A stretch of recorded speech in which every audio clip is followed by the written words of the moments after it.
How's it going, everybody? I'm Drifty from Driftwood Gaming, and this is a press release for Expeditions Vikings. This is not a sponsored video, but even if it was a sponsored video, you can trust that I will give my unbiased opinion of this game, whether that be a positive or negative review. So let's talk about this game a little bit. I've never heard of this game. This game is by Logic Artists. It's scheduled to be released sometime Q1 of this year, 2017. It is an RPG. By definition, I did read that it had some sort of strategy elements to it. It's going to be initially released for the Windows PC. Previous games from Logic Artists consist of Expeditions Conquistador, which came out in 2013, which was an RPG strategy game, and Clandestine, something like that, 2015 action stealth co-op. So these guys are doing different games, but I've seen this is their second RPG, so hopefully by now they've got a good system down. From what I read about it, when I looked it up after I got the press release invitation thing, I think it looks really awesome. But what is this game? Expeditions Vikings is a sequel to their Expeditions Conquistador. This is a turn-based RPG. You are the new Thegn of a small and modest Norse village. You consolidate your powers as your neighbors plot against you, cross the sea, and explore the petty kingdoms of the British Isles where wealth and power await. You can launch raids to plunder monasteries and villages. You establish trade routes and political alliances, which could echo throughout the history of the game. The second installment of Expedition series takes you into the dawn of the Viking Age, which is awesome, where you must carve your name into the annals of history. You want to be a traitor? Do you want to be a tyrant? You decide what you want to be. So, alright, let's jump into this game, Expeditions Vikings. Let's take a look at the options. I have tried to run this game one time before, and it said that it's closed until I figured out how to activate it. And now that I've got it activated, this is the first time that I'm being able to get past the startup screen. Language, English. Looks like we have a good amount of option. We're going to do tutorials because I don't know any about this game. I didn't play their last one. Display hexes, yeah, let's put that on. Blood and dismemberment, yes. Chill helmets, sure. That's difficulty, Ivar, Bale, Bain, Lausi, medium. We're just going to keep it on medium. Ivar the boneless, alright. Custom difficulty settings, karma threshold, positive, negative. You know, I don't really know too much about what all of these are going to do, so I'm going to keep them default where the game is intended to be for now. Combat death. Is this like permanent death? I don't know if I want that yet. I don't even know how to play. Iron Man, probably like once you're dead for good. You can't load or something. We're going to keep it on medium with all the default settings there. Video options, 1080, 144 frames, yes please. Presets, let's put it on fantastic, yeah. Why not? Full screen, VSync, yes. Frame rate, unlimited. Maybe I do 144. Nah, it's fine. We'll leave it on unlimited. And AA, we'll leave it on normal. I'm not going to mess with this too much. I just want to show you all of the options that it actually has so we can get a full representation. I've already lowered the volume through my system settings, so we're going to keep it out. I think the audio should be about right. Let me know in the comments below if the audio is too quiet, too loud, or whatever your complaint or compliment is. Alright, let's go back. That's our options. Let's go ahead and start a new game. Loading. Be careful to avoid attacks of opportunity during combat. Moving out of... okay, we loaded too fast. That's fine. We have character creation. Oh, alright. Interesting, interesting. Character... okay, let's do randomize. Let's see what happens if we randomize. Okay, alright. Cool. This guy kind of looks like that one actor from the 13th Warrior. I kind of like this. Let's find something. I guess that's not too far off. The skin complexion's a little more tan on the character. You know what? That's fine. We're gonna go with this. Can we do clothing? Can we? Where's okay? Over here we got size. Okay, so we'll take this guy as a template. Stubbles, scarred, shaven. Can we zoom in? No. Scarred, shaven, stubbles. Let's do stubbles. Beard, full beard, no beard, braided beard, goatee. Full, okay, then that's it. Okay, let's do, oh, the braided beard though. Okay, let's do, okay, ponytail. Let's see here. Ponytail, loose, undercut, shaven, undercut, short. Check out, none. You can make him bald. Awesome. Pulled back. I would just go with that. Clothing, simple clothing, leather clothing, fancy clothing, fur-lined clothing, fur-lined. We're going to do fur-lined. Bracers! What do we have for bracers? Light sleeves, bare hands, heavy sleeves bracers. Okay, we're just gonna go with bracers. I like that. That's pretty cool. clothes options for our booties, sandals, wrappings, cloth shoes. I kind of like that. I don't know, boots look good too. Sandals, I like the art style so far that I've seen. I haven't jumped into the game yet. But you know what? We're gonna go with clothing. We'll go with the clothing. All right, yeah, I think that's about it. So color scheme, you know, it doesn't matter too much, but we're gonna say a darker shirt, and then for the color 2, we're gonna say, well, maybe we'll do like white, and then for color 3, we'll do like a blue. Yes, yes. That's kind of cool. Looks like we kind of got like blue jeans on. We got like, I guess that's a tunic. A tunic. Never trust a guy with a tunic. We're gonna take this. All right. So let's name him. What is our random options? Erlinder, Lidsvalder, LD, Sigurdur. I think we're just gonna go Drifty. Father's name: Befer, Harker, Thornstein, Fasti, Malabra. Our father's gonna be Jacopo. Jacopo. Okay, male, female. Oh, did I mess everything up? I messed it up, guys. That is, I wish you would memorize our previous settings. Why did it not memorize? Okay, I can figure it out real quick. We did stubbles. We did, that was fine. Pulled back, braided. Yep. Leather. Nope. We did fancy, right? With fancy. No, fur lined. We did fur lined. Okay, and we did bracers, right. And we did cloth shoes. It did memorize our color scheme, which is I'm okay with that, and it didn't memorize our name either. Yeah, maybe add that as a memorization option. I would prefer to just, if I see what the female looks like, come back to the male, should just memorize what I had before. Skin color, darker, lighter. Okay, it's fine. We'll just go somewhere in the middle. Eye color, green. Well, I actually have like green blue eyes, so we're gonna go with a green, more like a light green color. Hair color. I do have like a dark blonde hair color. We're gonna go with that. I don't know. I like kind of like how black hair looks on this guy, but I think we're gonna just do more of like a that sort of brownish color. Yeah, we'll just go with that for now. That looks fine. I think we're set. Let's go to the next scene and see what that looks like. Now we get to customize our stats and skills. Primary stats: strength. You know, I played a lot of RPGs, and I pretty much can tell you what most of these do, even though I haven't played it, but every game's a little bit different, so we'll take a look at this. Base damage, physical resistance, endurance, HP, damage reduction, block chance, and stamina. Finesse is our base damage, so finesse and strength also, they both affect base damage. I wouldn't have thought of that. Critical chance, that's exactly what I thought it would do. Perception is our accuracy, and our sense is our mental resistance and stamina. So sense and endurance affect, or no, what is it? Fitness.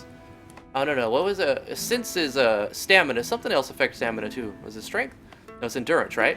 Yeah, endurance and sense affect the stamina.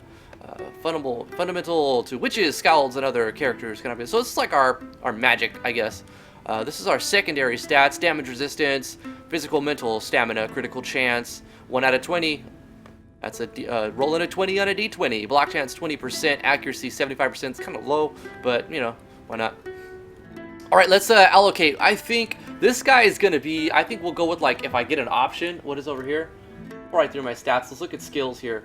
Weapon skills, offensive skills, support skills, utility skills, and passive skills. 50, are these all this? Yeah, okay, so I get 50, and I just decide where they go over all of these. Let's first decide our weapon. Like, what kind of weapon? I think we're going to go with the sword on this guy. Spear is probably a good choice, too. I don't know how they work in this game, but we're going to try sword.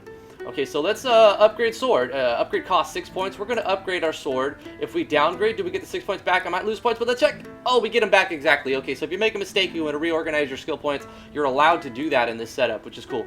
Okay, so we got 44 points. You know what? We're going to focus on swords. We're going to upgrade it again. All right, level 2 on our swords. We're going to hold off, see what else we got on these points before we just allocate them all on our weapon skills. Anticipate opening. I don't know if I have time to read all, if I want to spend time reading on all of these. We do already start with interrupt. Okay, that's a good one. Feint. Dual wielding. Oh, let's do dual wielding. We're going to dual wield swords. Boom, we got to have that. 60% offhand damage plus hook and slash. Adds a greater percentage of your offhand weapons damage and gain abilities that you utilize both weapons. Only knives and axes. Oh, really? Only knives and axes. So we'll do a sword and a knife. Yeah, that's fine. So maybe I should go back to weapon skills. Can I do knives here? Knives, I can. So we're going to put 1 point on knives because we're actually going to do dual wielding, and we're going to go ahead and double up on dual wielding. So we're going to, what does that do? Okay, that's rank 2, and then rank 3, so there's 5 ranks. Increased okay, offhand damage 60%, 70%. Okay, so that's probably it. We've already spent a lot of our points. We're gonna level 2 swords, level 1 knives. We're gonna dual wield a sword and a knife as soon as we can get our hands on them. Support skills, Galdir, governed by sense. Okay, well, we're probably going to do strength since we're doing like we might actually need finesse. Does this affect important range characters and fast-handed rogues can occasionally be used for surprise attacks, perception, endurance. It's probably gonna be our HP and stuff. Strength, excuse me, and then okay, so we're gonna do strength, we're gonna do finesse, we're gonna do endurance, and 2 on strength, because we want to hit hard. Yeah, I think that'll be good for now. So we're gonna have 2 on swords, 1 offhand of a knife. We're gonna dual wield.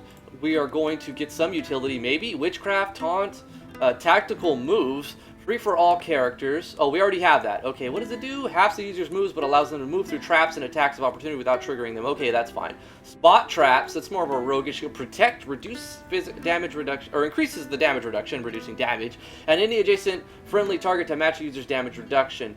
Leadership, governed by sense. Do any of these? No, all of these skills are governed by sense. We're not going to focus on that too much. Let's go to the next one, utility skills. Can anything... Let's focus on strength, because I think if we focus on strength, that's going to be our main priority. Constitution, halves the deterioration risk of infections, adds chance to give party bonuses during camping, adds ability to craft weapons. We can get crafting. We might want to do that if we can't find a sword or dagger. Unlock special dialogue options. I always like this when we get like special dialogue options like persuasion. I always go for persuasion characters, high charisma characters when I'm playing like Star Wars RPGs and even like D&D. Guarding, increase the security during camping. During camping, you can fully restore it, only resting 1 shift. Increase the chance of hunting successful. Okay, converts meat into rations. We might need that. I don't know how how that's going to work though. Repairing, scouting, tinkering. Let's go ahead and do crafting because we're going to put 1 point on crafting just we might need to do that. Let's look at our passive abilities, passive skills. Adrenaline junkie. 10% melee damage when hit points are below 20%. Probably won't be most of the time, so we don't know if we want to focus on that. 10% extra damage to enemies that downed any ally. Backstabber, 50% damage versus harried enemies. Is that like when they're flanked by another person? I don't know. Maybe it's attacking from behind. Bloodthirsty, 10% extra damage. 1 turn after every kill. Halves enemy critical. Oh, so that's going to be a defensive ability. Evade, 5% chance to get hit by a ranged attack fencer. Flanking damage multiplied. A multiplier is reduced by 15%, so this is going to reduce the damage we take if they're trying to backstab us or flank us. Fortune favored grants 3% critical chance for all attacks. That's what we want. We're going to upgrade that one. It's just going to give us a raw percent chance to get a more critical strikes. Receive an extra 20% hit points from restore and revive. Just a bonus of 10 hit points. That's a good one right there, but it takes 12 points for that. So I don't know. We've only got 7 points left. Lone Wolf. Let's go ahead and go through these kind of quickly. Night Owl. Relentless. Grants 5% extra chance to get 1 extra action when using normal attacks. So 1 out of 20, we're going to get another action from attacking. That's a good one, but we're short 1 point, so that might not work. Move around an enemy without incurring attack of opportunity. Oh, that's going to be good. As long as you don't disengage. Okay. Grants +1 attack of opportunity per turn. I sort of want to use up the last bit of our skill points, so we got 7 here. Sexist. Attacks against the opposite sex do 10% extra damage. Brutal. Increase the minimum hit chance on ranged weapons. Well, we're going to go dual weapon. Probably not going to use range too much. Sneak attack. Lots of abilities. Well, okay, this is a great one. Strider. +1 movement in combat, but it's going to cost 12. So I don't know if, well... No, we'll still won't have enough if we give up crafting. Increase physical resistance. We don't have enough. Walk your shots. Grants 5% percent points.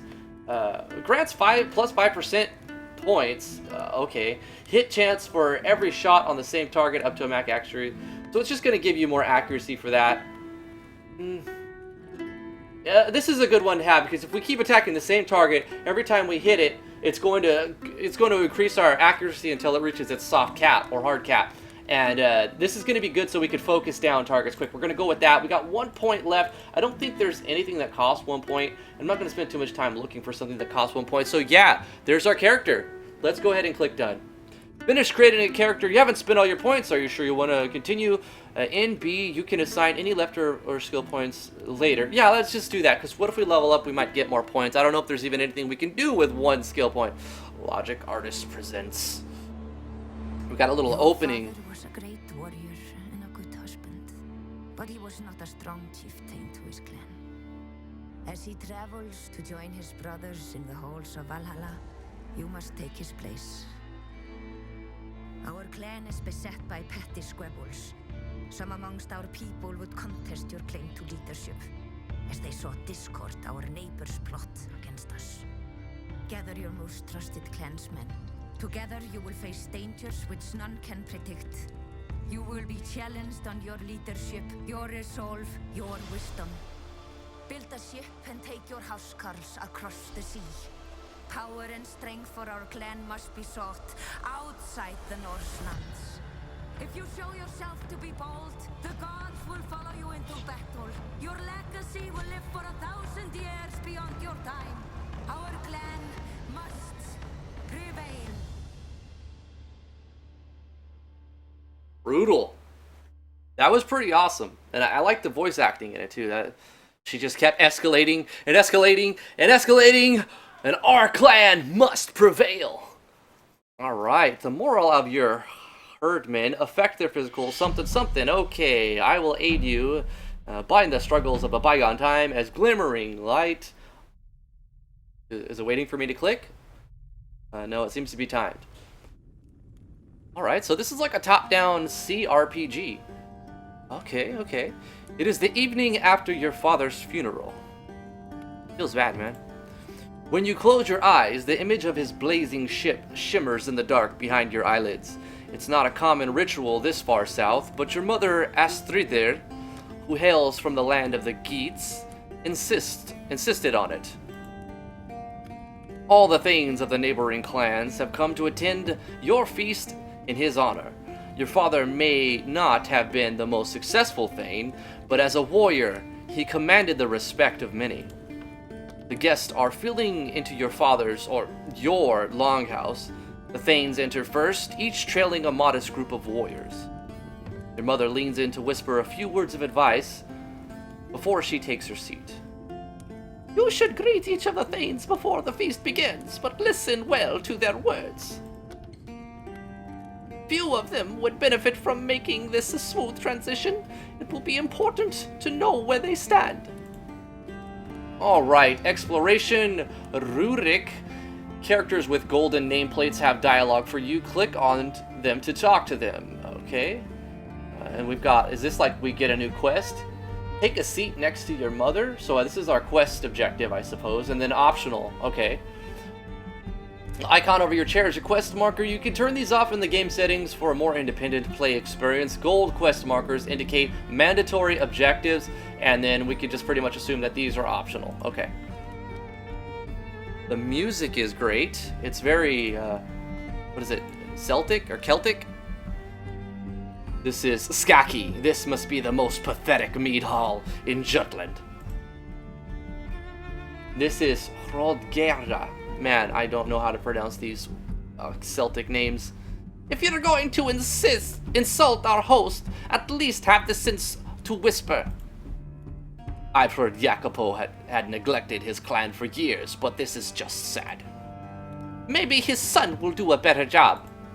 I doubt he'll live long enough to get the chance. This guy has no problem speaking his mind. That's a Skaki. A Skaki. It seems like we're walking through the table. Kind of funny. So left clicking will let us walk around, and we don't have any like. Okay, so I don't see any collisions or anything. Okay, let's talk to Skull Cleaver. Skull Cleaver is the Thane of Gelling, which borders your area. Gelling is a large territory, and Skull is one of the most powerful things in Jutland. Gelling has prospered under his rule. Skull pushes himself away from the table with his foot, the chair making a grinding sound across the wooden floor. His face shows earnest sympathy. So this guy must have been like our father's friend. Skull Cleaver. Thrifty, my boy. So sorry about your father.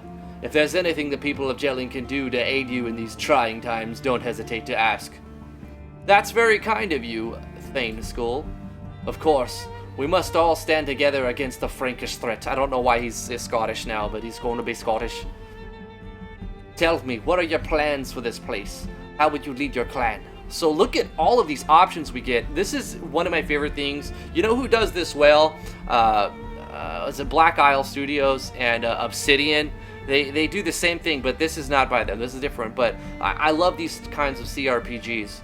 So a lot of these options will affect variables that you don't even see, and they'll turn on different options, which is kind of cool. I don't know if that's how it works in this game. I'm pretty sure it is, though. It's sort of like the... So our options. He wants to know how we're going to lead our clan. What are we going to tell him? This is my business. It's too soon for that kind of planning. I'll start expanding our defense. We need a new ship. We need to favor the gods if we're to prosper. I wish to be an attentive Thegn. I'll start by building a folkmoot. I don't know what that is. I think we're going to have to expand our defenses, but I also want to build a ship. So, I mean, I think there's going to be a lot of sailing. We're going to say we need a new ship, first of all. Of course, you wouldn't want to renege on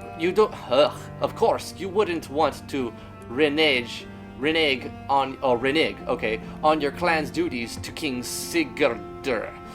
Just take care not to give it to the calling of the sea like your father did. I'm sure you know I fought with your father many years ago. We were very much a similar inclination, he and I. That man had a real taste for battle. Not like his brothers. Mark my words, Drifty. True bonds are forged in battle, not bound in blood. He came to me for advice before he mounted his last journey, on account of my ties to Kapang. I should have warned him better about what he was getting himself into. What does Kapang have to do with it? He knew what he was getting into. He should have stayed here and remained his clan. I don't know. I think let's inquire. What does Kapang have to do with it? Vikings out of Kapang have been to the isles across the seas. I've heard many stories about it, since I often go there to trade. Your father wanted to hear if the stories were true. But I've taken too much of your time already. I know you have other guests to entertain. Perhaps we'll talk later, after a bit more mead. School nods more to himself than you, and turns his attention to the food at the table, so he's ready to just celebrate the dawn of us. We are the new Thegn. Halfrendir, these are optional quests. I am interested to go, but I kind of want to go press forward and see a little bit more of the game, you know, in a briefer amount of time. So there's plenty of more options we missed, and they may affect other stuff as well. So let's go ahead and take a seat to continue the main progression of the storyline. Following the initial meet and greet, everybody toasts to your father and digs into the meal. Food covers every inch of the table, and the freshly brewed mead seems to flow endlessly. You're listening to Nefja's usual complaints about her mother when Kettle perks up and sleeps discreetly out of the longhouse. Outside, some piece of pottery crashes against the ground, and men begin to shout. In short order, the door flies open, and the doorway is filled with Attar Erlingson. Sword in hand, outside you see his brothers standing over the prone form of Kettle. Otar looks around the room with disgust.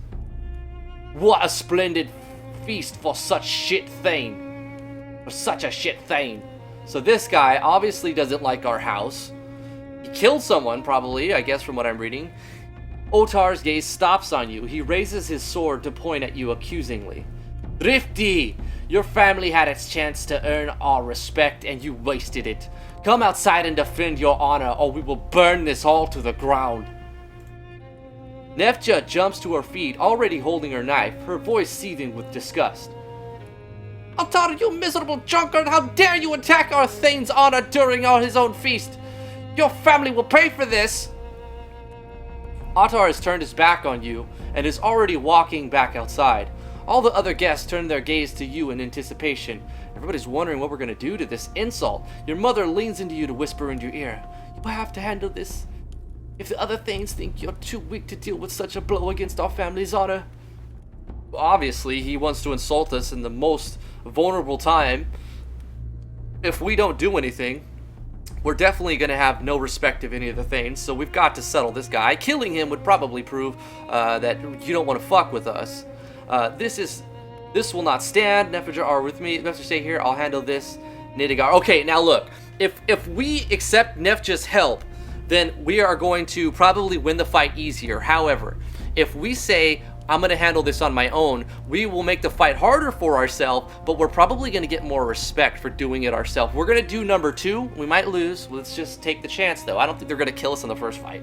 So we might as well get as much, respect from the other Thanes to say, let me handle this, don't fuck with our house. The Shield Maiden shakes her head. This is Nefjar. The drunken fool is here for a fight. I think we'll actually have to kill him this time. All right, let's kill this bastard. Retrieve your weapons from the rack by the door. Yeah, we're gonna have to get our weapons, and I do want to take a look at the UI a little bit. Okay, so let's get our weapons. Weapon rack. We've got an heirloom sword, a simple knife. We've got a sword and a knife. Great. I wonder if we select profession, will it give us those weapons? No, we did select sword level 2 and knife level 1, remember? So I wonder if we selected like bow, would it put a bow in here, or is this just like I picked the right things? We're gonna take all equipment. Okay, yeah, I need a little bit of a tutorial. I don't know what I'm doing here. Now that you've taken your weapons, it's time to equip them. Go to your inventory, open up the inventory, equip your weapons. Pretty standard. Where's our inventory? That's our inventory. Okay, equipment. All equipped items in your possession show up here. Use the buttons above the scroll the window to filter out which items you want to see. Okay, right, we're gonna drag and drop it. Okay, we can carry 2 sets of weapons and can freely switch between them in combat. Click this button to switch weapon to primary set. Okay, all right. Head, torso, neck. We've got our 2 sets of weapon, primary and secondary, and then we've got our 2 items. So we don't have a ton of slots, which I'm okay with. Head, body, neck, probably like a necklace or something. What we're going to do, put our sword in our primary. Boom. We're going to put a simple knife in our left primary. I think we're right-handed, I would imagine, as the majority of people are right-handed. My brother's left-handed, though, so I wonder if it's ambidextrous, if it matters, if offhand is whatever you want it to be. We do have some meat, increases strength for 3 turns, used twice for double effect, but this reduces fitness and sense for the rest of the fight. Can we put that? We can, so that's like a hotkey. We can quick use it in the middle of combat to increase our strength. Show only weapons. Okay, this is our filters. We can filter it out. This is show all of our items. Okay, so we don't need this, right? Because... yeah, we don't need this because we've already... maybe they have durability, and then eventually... I don't see durability on it, so... oh, we do! 8 out of 8 durability. So if we mess up our knife or something, we can always use our backup knife. What is this? Oh, these are our stats. I wish it wouldn't have weird symbols to try to figure that out. I just had something else I have to memorize. But okay, this is strength, endurance. Okay, we've already picked our stats. We already have another party member. Inventory displays a few extra pieces of information about each character. Okay, so she's already got a spear and a Nifer? A Nifer! It's a Nifer! Okay, that's fine. I think we're set here. Okay, this is our skills. We already know our skills, but we did get Nefja. Skills derived from your primary stats and modified by your skills. Your equipment and any lingering status effects, hover over each of them to spin. Okay, user buttons to switch between the 5 different categories of skills. Okay, so we've got 5 main categories of skills. Boom, which we already assigned. Let's just take a look at what she's got. She's good at guarding and scouting, so she's like a roguish type. Any passives? She's got fencer, so she's going to take less damage. She's got feint and interrupt. She's definitely a roguish type character, and she's mainly a knife user. Oh, she's and a spear, so spear and knife. Primary's probably going to use a spear. It's probably going to give more damage. Look at that fitness. She has got a lot on fitness and not so much strength. So endurance is good. She's probably got a lot of HP and not so much perception. That probably means she's not going to be good with, even though she's a roguish character, she probably can't use many like ranged weapons. Okay, what's this thing? Homestead. Wow, so many things to learn. Farms. We're going to come back to this in a little bit. We're going to come back. Homestead screens allows you to schedule upgrades for your homestead. Scroll down, okay. Some upgrades have multiple paths. These icons show prosperity and power. Homestead, your prosperity and power will eventually influence how the game ends. So choose wisely. So confirmation of multiple endings. So depending on how powerful and how prosperous we've been in our adventure, that's going to determine our final end game cutscenes or whatever. The feast, these are our quest log, right? Quest log, yeah. Another option. Okay, let's just continue. Oh, we can save it anywhere. Can we save it? Let's create a new save. Did it save it? It didn't seem like... Oh, it did. It did save it. That's an instant save. We're going to override it? Yeah, okay, cool. Let's just continue. All right, nice. So what is this? What's over here? Wood. So we've got resources used for crafting and upgrading. Salvage, okay. This is going to be for our equipment and stuff. Hides, so this is a trade resource right here. Medicine to treat injuries. Valuables. This is like our main gold, like how much we have to trade, I guess. Rations, that's going to be how much food we have. Probably the more people we get in our party, the more rations we're going to be consuming. Herbs, converted into medicine with the witchcraft skill. So we can use these to turn them into this, and I guess this restores our HP. Slaves, slavery confirmed. High value commodity that we can spend to speed up upgrades in your homestead. We have 3 slaves. This is medieval times. Meat gathered by hunting during campaign. It's probably going to be able to use to turn into rations. Okay, all right. This is like our general resources and stuff. Okay, yeah, I think we've covered all of the main UI. We do have our main objective that we need to do there. If I hit escape, what's happened? Okay, that's the main menu. Same thing as hitting that. Right. What about, I'm curious. Q moves, okay. So I can move the screen with WASD right here. And Q and W rotate it, so it's not a locked perspective. It is actual 3D. What about anything else? What about R? Nothing. T, S, I'm just curious. Okay, we've got hotkeys for other things. Okay. P, all right. This button, that button. A, okay, yeah. F, F will focus off. Okay, say we're lost on the map. F will put us back on our main character. H, J, K, L. Oh, that's our log. Okay, and then finally Z, X, last row. Just curious, I want to see maybe something else pop up. Okay, that's pretty much it. Everything that hotkeys will do, you can also just do from the screen. All the buttons are clickable, so keyboard optional. I like the fact that you have, you could probably rebind those two. I'm not sure, I didn't see that, but maybe it's a possibility. You lose track of your characters during gameplay, press F to center. We just figured that out. Badoom. All right, so this is going to be our battle scene. Let's see how the combat. I hope the combat's good, because it's always a big focus on RPGs. Are always the combat is a big part of RPGs for me. Storyline is important too, but combat is also, like, the grinding part's got to be fun. The story, especially if the story's lacking. In this case, it doesn't seem. I like the story. It doesn't seem like it's lacking at all. Okay, most of the guests follow you outside to form a half circle behind you. You're dimly aware of the other Thanes muttering among themselves. Oh, what's he gonna do? He just got insulted. Is he gonna die? Nefja runs over to Kettle to help him back on his feet. Oh, so he wasn't killed. He was knocked over, and the guy jumped into the thing. He insulted us. Okay. A streak of blood runs from his hair down his cheek, but it looks like he can still fight. Nefja, 4 against 1. This is what the sons of Erling Thorgisleson. Oh God. Consider a fair fight. Otar's brother Tost sneers. He sounds drunk. Shut your mouth, woman. He started it. Well, and then our response to Tost. Will you be all right, Kettle? You snakes, you'll die from this. If you crave a fight so much, there are proper ways to handle this. Does your father know what you're here, destroying his name? Ah, so they're not even Thanes. They're like our peers, right? Those are like our peers who sort of like, they're not Thegn yet. Their father's Thegn, and then we become a Thegn, and they want to look down on us because they're probably jealous to an extent, maybe. Let's see if Kettle's okay. And let's try to be a carrying Thegn. It's nothing. Toast hits like a little girl. In fact, no, I'm certain Nefja could do far more damage when she was little. You sniveling little shit, come over here and say that again. Okay, let's say this. Let's insult him now. Does your father know you're here, destroying his name? He does not, but he will be proud of us when Aslefer is finally our Thegn instead of you. Aslefer says, you've gone too far, Otar. There's no honor in this. I must take Drifty's side here. Fine, we'll kill you all. Then I'll be Thegn. Boom! Fucking bring it! Combat is an important aspect of the game. Defeat does not necessarily mean game over. You will usually be able to continue, and the story may change in some cases. That's interesting. So we got the can lose checked on that box for those who follow my MV tutorials. Combat. During combat, blue hexes appear under your allies, and red hexes appear under enemies, so that's how we can distinguish, okay? combat. You can make default attacks against enemies by clicking on them when the cursor changes to a sword or an arrow. Combat.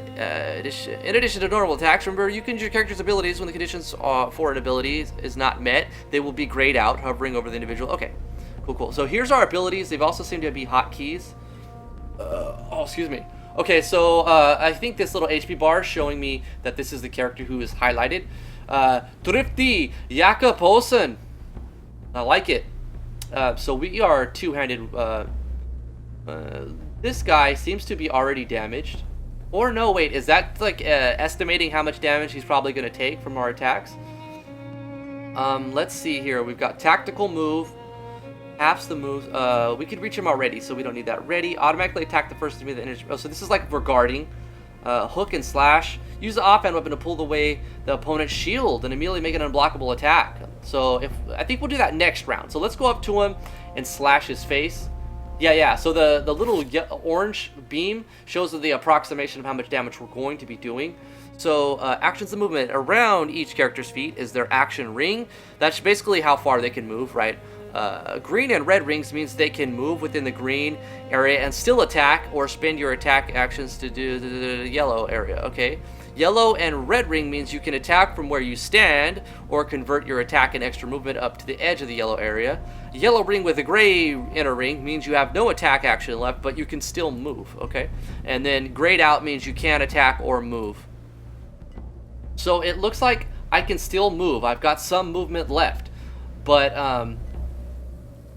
I don't have any attack, and I sort of want to be here with my back against this, so I can't get like hit from behind. Is this going to... Wait, if I in-turn, is that going to end up... Wait. Oh, here we go.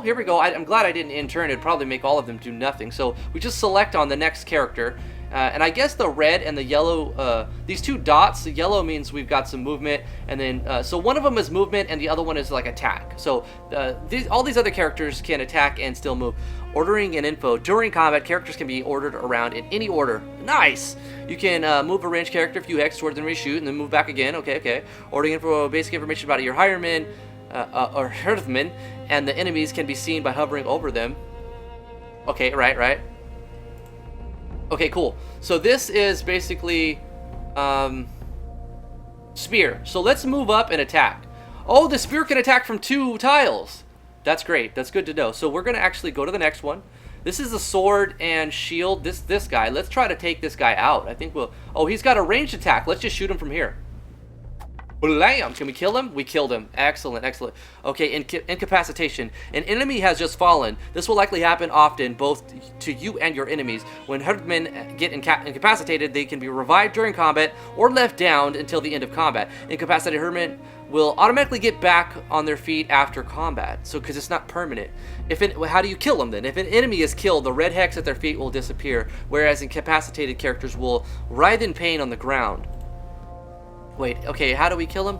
Incapacitation. If you decide to leave a herdman incapacitated, they will risk getting an injury. The longer they stay down, the worse the injury can become. Do your best to keep everyone on their feet, but accept that injuries happen in a fight. Okay, so this guy's not dead yet, but he's injured. Okay, so this guy already hit, so I don't think he can attack again, but we can move him out of the way. Let's move him over here. He can attack with range, so I don't want him to be vulnerable. Can we make him face a different direction?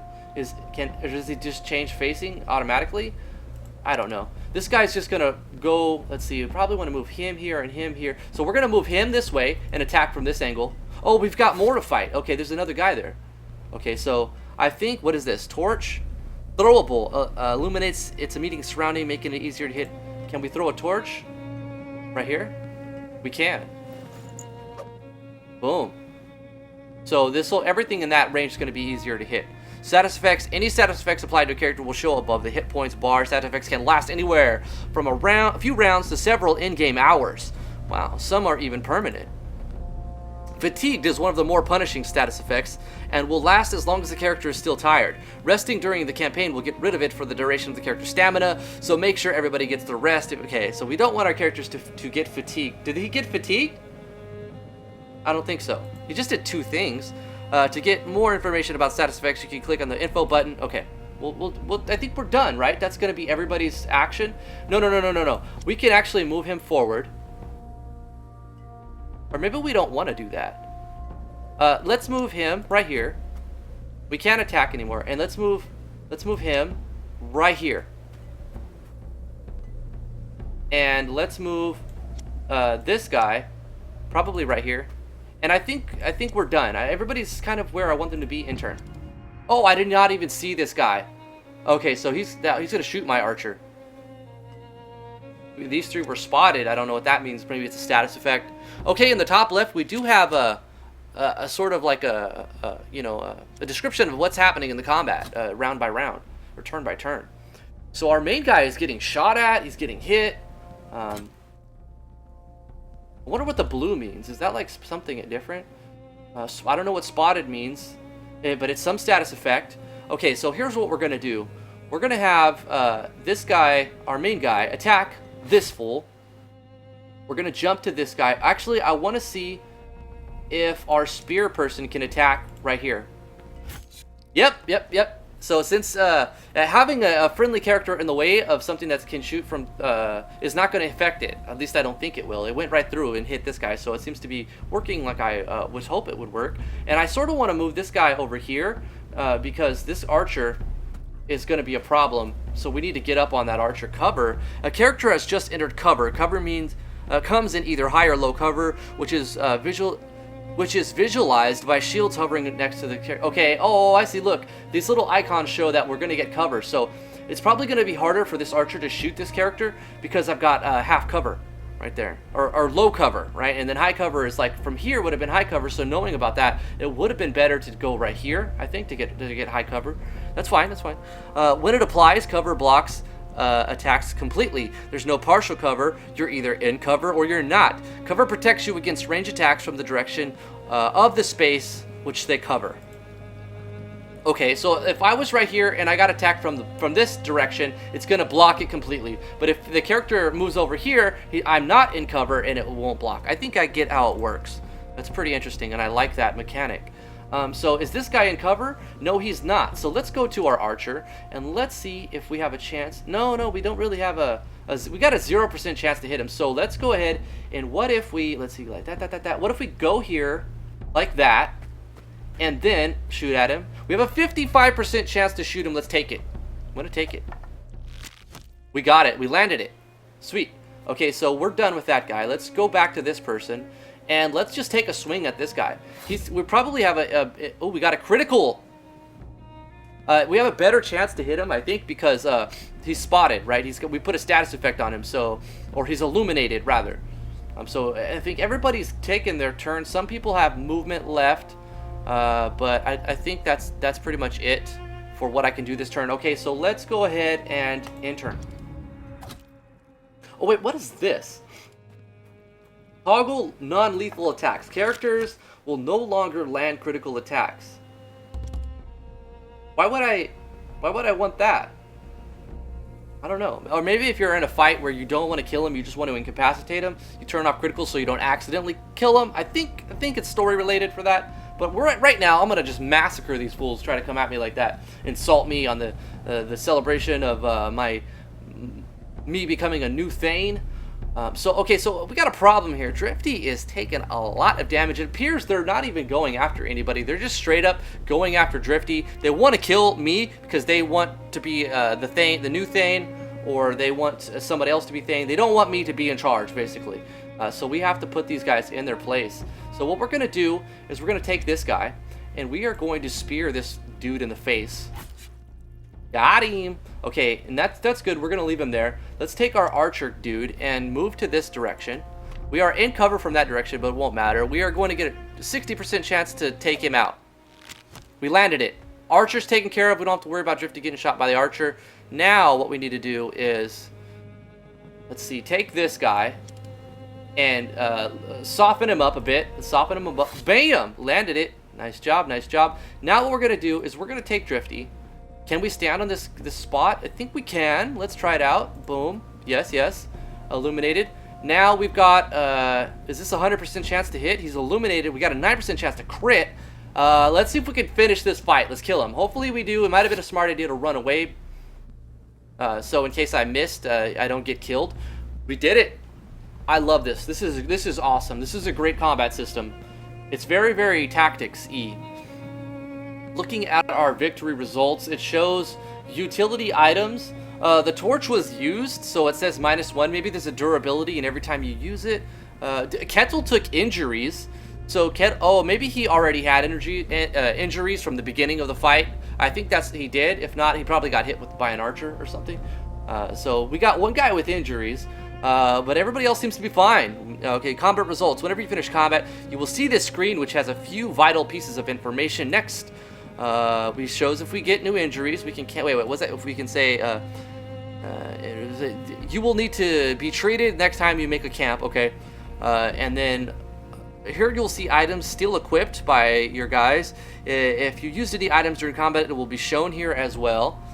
Here you will see all the items equipped by each character. Does this mean we lost it or it lost the durability? Might have been we don't have that anymore. By each character, any items you lost durability during the fight will be indicated with a red arrow. So none of our stuff got damaged, right? Like say we hit a sword, we use a sword 10 times and it's got a red arrow. That means our sword took some damage and we might need to repair that. Okay, I like it. Okay, back to the story. Otar Erlingsson lies on the frozen earth in a small pool of his own blood. His blank eyes gaze at the sky. The lifeless bodies of his brothers, so we did kill him, are scattered around the yard in front of your hall. It appears you have ended the line of Erlinger Thorgisson. Oh man, it's so hard. Your guests look on solemnly as the snow in front of your feast halls turns red with the blood of the farmers. If any of them doubted your resolve before, now they see what you're made of. So now we get a chance to respond to killing these guys, and we can say what we say probably affects the next part. I didn't want to do this, but you all saw what happened. These men left me no choice. This is what happens to my enemies. Everyone here would do well to remember that. So threaten everybody and try to sometimes you have to strike fear upon everybody to maintain your leadership, your power. Don't mess with me, sort of thing. Or you can say, look, I didn't want to do this. They left me no choice. And this is more of a lawful response. Anybody who has a dispute with me can observe our customs and challenge me to a duel, but I will not be ambushed at my own feast. I think this one makes the most sense. And a duel is more honored, I think. I think we're going to go with this. We're going to say, hey, you want to come at me? Don't bring an army and try to ambush me. Fight me like a man. Do it like a man. Like a man. All right, yeah. I'm getting into the role here. This is good. Aslifer steps forward. He looks not the least bit tired from the fight. I supported you here tonight because Otar and his brothers were out of line. It is not the way of our clan to kill each other in the drunken brawls. Thrifty son of Jacopo, I challenge you to a duel for the position of Thegn. Oh! So because we said that, this guy wants to fight us. Do we get a rest? Because I know we are beat to shit. We are pretty messed up right now. Can we schedule a fight for tomorrow when I can rest? Oh man. Already our actions, our choices are having a consequence. An excited murmur rises among the guests. Kettle mutters in a voice too low for anyone other than you and Neptune. You believe this big Drusonner? It's his right to issue a challenge. His timing could have been better though. Now we get to say, why do you challenge me? Come on, he wants power. He doesn't want you to power. He doesn't have anything to do with you probably. He just wants his own power. Aslifer, son of Grimverder, I accept your challenge. I will not fight you. I need you at my side. Oh, that's a bitch answer, but maybe we should do that one. God, do we gotta play the bitch? If we accept the challenge, we're gonna die. We were like one hit, we're gonna die. Because everybody hit us. Everybody hit us. Let's accept the challenge. I think it's a good idea. He nods, apparently satisfied. Oh, we get a rest. We will meet at Holmgang Island at noon on the morrow. May the gods favor you. Excellent. So, because we said what we did, we lost a follower. And we may have to kill him. We also lost two followers, and we kept one follower. We did get skill points. I like that little mini menu that pops up. Wonder how we could do that in MV. Oh, excuse me. We got a new quest. We finished the quest. Okay, press O to view goals. All right. Exploration. Click on the compass rose to open the area map. This shows the layout of the area. Okay. With walks, with points of interest and your current position marked. Something to prove. That's we have to finish that right there. Are we still damaged? Can we look at our HP? No. Our HP is restored for some reason. I guess our HP is restored after combat. Stamina determines how many hours a character can go before becoming fatigued. Oh, so we can go for 34 hours before we get tired. Man, this guy's a tank. Getting 2 shifts of sleep at the camp will reset the timer. Okay. So if I can get, if I can sleep twice in 34 hours, I can keep going. There's Kettle. We could talk to these guys. Let's progress the story because I want to see the next part. I know there's like a ship. Like I saw a picture. There's some like sailing part to the game. So let's get to that point. Your mother wraps you in a warm embrace. There is a hint of tears in her eyes. Well fought, my child. Your father would be so proud.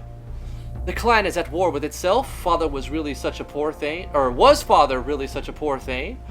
We can say there'll be another fight tomorrow. Oh, no, we don't want to say that one. I can't find him, I'll stand no chance. Maybe he will kill us, but maybe he won't. I don't know. We'll see what happens. I feel like I've got some good stats. Like, I'm just gonna, you know, I've got 2 weapons, and I got extra rank. I think we'll have a good chance of beating him. Could be wrong, though. There'll be another fight tomorrow. Yeah, we're not going to say anything about our father being a poor thing. We're going to say, I've got another fight tomorrow, you know, so let's not get too caught up in today. We got to worry about tomorrow, too. Right. I know, Aslefir is a skilled warrior. You would do well to make some preparations. I want to face him on equal terms. I will not cheat. What can I do?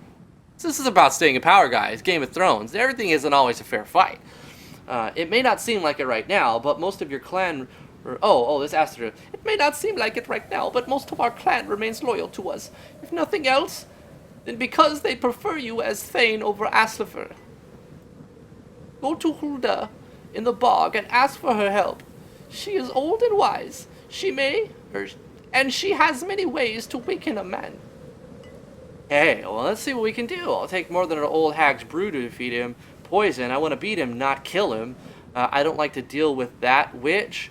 Good idea. A drop of poison might do the trick. I don't know. I mean, how this sort of like these choices are going to determine a lot in the future. I'm pretty sure of it. It'll take... The guy did stand beside us. I don't know if I want to kill him. Because I bet if we beat him, he may join us. But you know what? The problem with that is we already know he's got ambition, right? And if you take him... I just get the sneaking suspicion that if we let him live, he's going to attack us when we're vulnerable, and that's going to be a problem in the future. So we know he's got ambitions for the throne. He's got his eye on our job. I think we need to kill him to, you know, to stay in power. I mean, that's the objective, right? So, good idea. Let's see. A drop of poison might do the trick. It should take the wind out of him, yes, and he would still have to respect your victory, but you don't have to stop there. So that's saying even if we poison him, we may not kill him. We don't have to kill him, but maybe we want to. Sigrid may have an idea. She is good at setting up traps for the creatures of the forest. She may know of a trap large enough for a man. Other than that, Kveldifr may be willing to get you some better equipment. Now that's an obvious choice. We want to do that. You should go into the duel with those, or you shouldn't go to the duel with those old weapons Jacopo gave you for your training. Obviously, we need to upgrade our stuff. So, optional quests. Seek the advice of the old witch. Kveldve for better equipment for the duel. And maybe set up a trap. Yeah, I bet all 3 of these would be the best choice. But I think what I want to do is do the poison and upgrade. So, we are looking for Hulda and Kveldve. So so in here appears to be our next objective. Let's go ahead and walk in there. You lose track of your characters during game. Man, it loads too fast, which I guess is something you shouldn't complain about. It seems to be optimized pretty well. Handfler, skull. No, these aren't the. Why did it say that this is the next objective? We need to rest for tomorrow. Oh, no. We do not want to rest because that's probably gonna start the duel. We need to upgrade our weapons. We need to get some poison and possibly a trap, but I don't know. We're probably gonna, I don't want to do all three. It seems like it's a little bit of overkill. Okay, let's run around and check a little bit about how the mapping goes. Okay, exploration. As you explore the world, you'll come across objects that can be looted or interacted with. Some of these are sometimes deliberately hidden. To see which objects can be interacted with, hold down the highlight all button. Well, what's the highlight all button? Is it alt? It's alt. That's typical. I think you learned that from Diablo 1. So that's a standard. Alt or control. Sometimes shift. Shift is usually toggling run. Okay, here's our upgrade our stuff. The Smith Kveltver has retreated to the familiar confines of his workspace, where he's engaged in an energetic discussion with his wife, Daghelder. So Erlinger finally lost control of his idiot sons, did he? Glad to see you made it out of the mess in one piece. Been a long time coming. Seems like everyone anticipated the attack. Okay. Let's see. Let's just say I'm in need of a weapon for tomorrow. Yeah. Sorry, my boy. I'm not selling you a blade knowing you'll use it against my clansmen. Asselfer used to help out in the smithy as a child. Oh, you fucking... Ugh. I won't have either of your blood on my conscience. We can convince him that we're not going to kill him. I don't plan to kill him. I just have to beat him to defend my seat. It sounds like you prefer him as Thegn. I don't want to get in charge. I don't want to start beef with the blacksmith. I think he's going to be an invaluable resource in the future. Let's just try to convince him that, hey, come on, help me. Hey, come on, guy, come on. I'm not going to kill him. I'm not going to kill the guy. The smith crosses his massive arms and shakes his head. Such things rarely go according to plan. That's true. In the heat of the moment, with a sword in your hand, I won't be responsible. The decision is final. But we do get an option. Yeah, so you can see that our sense is 5. I mean, maybe it needs to be above a certain number, probably 4 or 5. We can say this option only because we have our sense stat, which is high enough, which is this one, right? Yeah. We can say, Kveldfer, denying my request will not keep Aslifer safe. It will only put me in danger. And then we could, even if we didn't have a high sense, we could say, I am Thegn, command me, or I will command you to help me, and then, or we can say, okay, I respect that, see you later. But we're going to go with our optional thing because of our sense. And we succeeded. So I guess there's some roll of the dice to see if we succeed or not. Or maybe it's like a set number if it's above a certain number. I bet it's some random chance in there.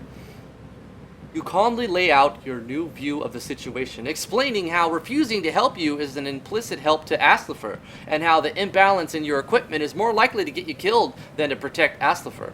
Which is pure logic, pure logic. He crosses his arms and squints at you for a long moment, then he releases a sigh.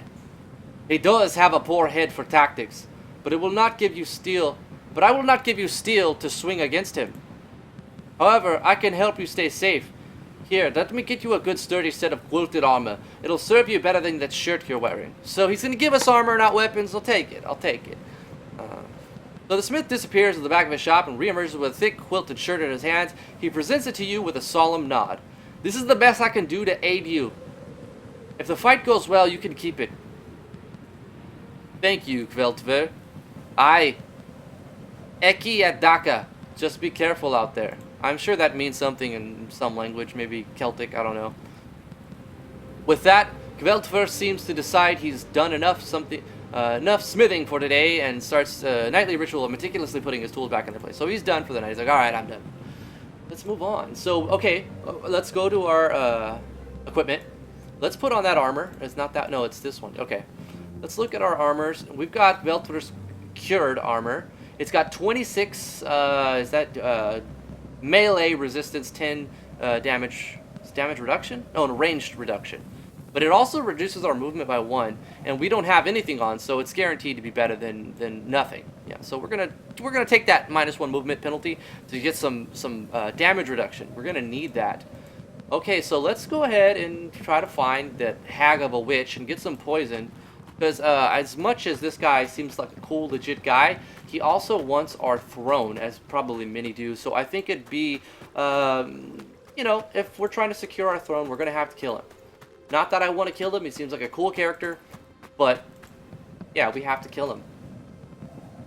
This is Sigurd. This is the guy for traps. Since we found him, let's just see here. Is the clan's best hunter. Is married to the other full-time hunter, Jelter. She bows her head respectfully as you approach her, and we tell her, or she says, "Hail, okay, Sail Drifty. I witnessed Astelfur's challenge. Is there anything I can do to help? Are you on my side of this dispute? Suggest you might know a few tricks. Tell me, is it possible to trap a man the way you might trap a bear?" Ooh. Let's just say, let's be a little, yeah, we're gonna say, are you on my side in this dispute? Astelfur is a good man, honorable and dutiful. His family is always fair in their dealings. But your father was lax in his rule, and I admired that. He may not have built a strong and fearsome clan, but he respected us and put great trust in us all. I hope you'll continue that legacy, and I know Astelfur certainly wouldn't. So she's on our side, so she's gonna help us. So, as Thurder suggested, you might know a few tricks to aid me in the duel. We're gonna be a little sly about it. Tricks? Perhaps there is one thing I can do. Your uncle Grimmelfer told me a story once. He was with Jacopo in Gateland to help for Sigurd Hirling. Oh, come on, guys, you're killing me. And he was tasked to ambush a group of mercenaries raiding to reinforce the enemy. According to Grimmelfer, your father wanted to split up the riders with a surprise attack. So we had the idea of suspending a strong net above the path and running the rope across the ground, concealed by branches. When the first horse stepped onto the rope, it came loose and dropped the net down onto the rider, taking him up and causing him to fall off the horse. Sounds ridiculous, that's ingenious. I don't think Asper would be dumb enough to fall for that. So crazy, it just might work. I don't know. We need to never underestimate your opponent, okay? Never underestimate your opponent. It hinges on whether he expects a trap and how well it's hidden. I know how to hide a trap well enough from anyone. Oh, she's confident. She's confident. So let's try it. Let's give it a shot. Good. I'll start preparing. The worst thing that can happen is that you'll have to fight him like normal. That worked. That worked. So worst case scenario, it does nothing and nothing lost. Except maybe if he finds out and beats us and lets us live and we have to continue the story. Did we just get stuck? Please, please, please, please, please don't. No, no, no, no, no, no, no. This is just a bug. Oh, come on. Come on. Come on, guy. I'm really into it right now. I'm really, really, really into it right now. And I don't want this to happen. Can I please not get stuck here? Can I please not get stuck right here? Oh my god, guys. Well, this sucks. We found a little bug. This is, keep in mind, this is not even early access. This is press release. They're not even close to finishing the game yet. This is only beginning. So stuff like this is expected to happen. Man, so I don't know how long it's been since I have a question though. Let's see if we save it on a new save file, okay? And let's try to load it on the same one. Let's load it on the same one. Maybe if we just save and load, it'll be like we can move out of this way or move us slightly or put us back to a certain point. I don't know. But worst case scenario, we have to load back a little bit. And it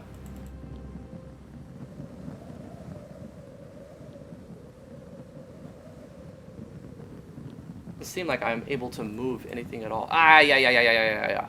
Oh, I'm also pretty sure that this game was made in Unity because of the Unity symbol on the icon. So this is a Unity game, if anybody was wondering. I am stuck right here. I'm legitimately stuck right here. What a shame. What a shame. Okay, let's load the previous one. Autosave. Okay, autosave 1, autosave 2.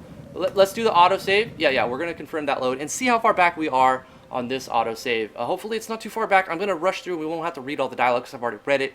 I do want to get to the boat, at least to the boat scene, because I know there's...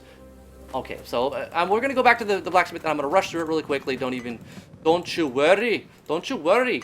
Exploration. Okay, we've done that. Yep, we've read that. We know what's going to be happening. Let's just say I'm in need of a weapon for tomorrow. I believe that's what I said. And then I don't plan to kill him. And then he says, okay, and then we'll use our sense, and we succeed. And then he gives us a piece of armor, and we'll tell him thank you. Okay, and that's it. All right, yeah, let's fast way through it. Okay, let's go ahead and equip that armor. Let's move on. Okay, and the next thing we did was we moved around. Is this? Oh, this is loot. This is loot. I didn't even see it. That was empty. Okay, what was the point of that? That was empty. What about right here? Rations. We're going to take all the rations, based on that. And then an unfinished runestone with only a few grooves card. So there are like interactable objects throughout the world that we can get. I wish though an idea besides the things that would fix the bugs where you can get stuck. If it has nothing, like maybe they could do a check where if it has nothing in the loot bag, don't even highlight it. Why highlight it? Why say, hey, there's something in this bag, and you go to it and it's empty? It seems stupid, but it's just, maybe it just hasn't been created yet. We found lots of stuff in here. We got cork, we got valuables. We're gonna take all of that stuff. A barrel, we got some tar. We are definitely gonna loot this stuff, that's for sure. Hold on, before I start messing with this area, yeah, you guys know what's up. There's gonna be bugs. So we saved it, and also I would like a little confirmation when you save the game. It just goes back. It doesn't say game saved, or at least I'm not seeing that. It doesn't make a sound effect. I would appreciate a little da-da-da or some sort of sound effect, you know, maybe a little jingle, just to let me know that, hey, it was saved. You can continue on and not worry about if you just actually saved it or not, and then it stopped me from having to save it multiple times. Yeah, a little confirmation on save, a little jingle would be nice. Don't highlight items that have an empty container. Fix bugs where you can get trapped on the edge of the map. Other than that, so far I've been absolutely loving this storyline and the setting. I'm just trying to continue on. I want to get to the part where we get to... I know there's a whole other section of the game that we haven't even started yet. So I don't want to cut this short. We have talked to this one, okay, all right. We're going to say, are you on my side? We've already done the dialogue here. You might know a few tricks to help me. And she says she can... I said... I don't think you'd be dumb enough for fall for that. And then she's like, I'm confident. And then I say, okay, let's try it, because the worst case scenario, it does nothing. Okay, we're gonna go ahead and save it again, because this is where I got stuck. We're gonna just create a new save, because why not? Continue on. Okay, at least it's quick. It saves fast.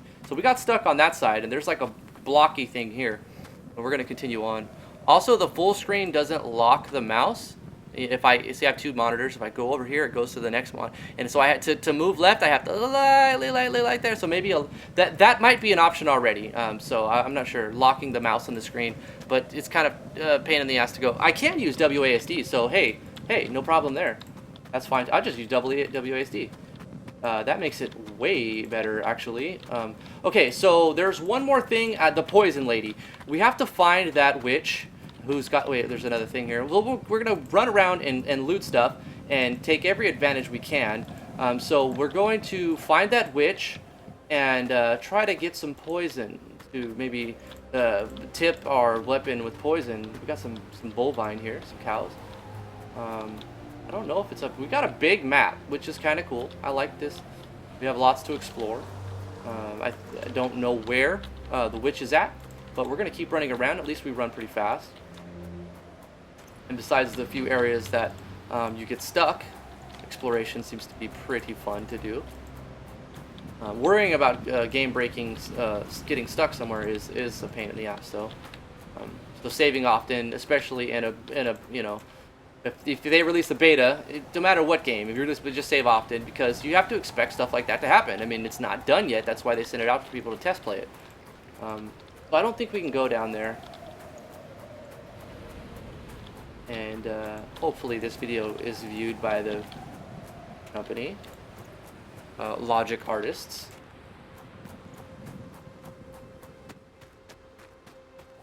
And I'm sure I'm not the only one who points out these things too. Let's see. There, go there.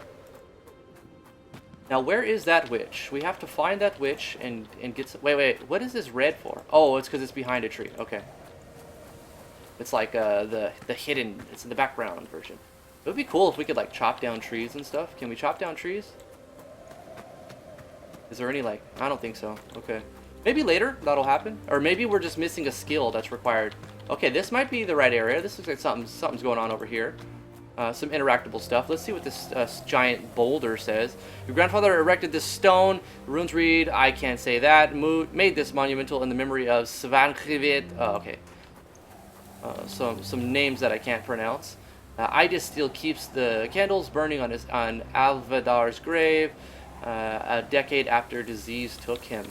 So this is our father's, or you know, like monument area. There's something here too. Still remember when your father brought us home somebody else's body and buried him there, and we like kind of put him in stones. I like the ambiance, the wind blowing. It really sets the tone, and the tint of the screen seems to add something to it. Like it's got like a nighttime blue tint. I like the particle weather effect. That's really nice.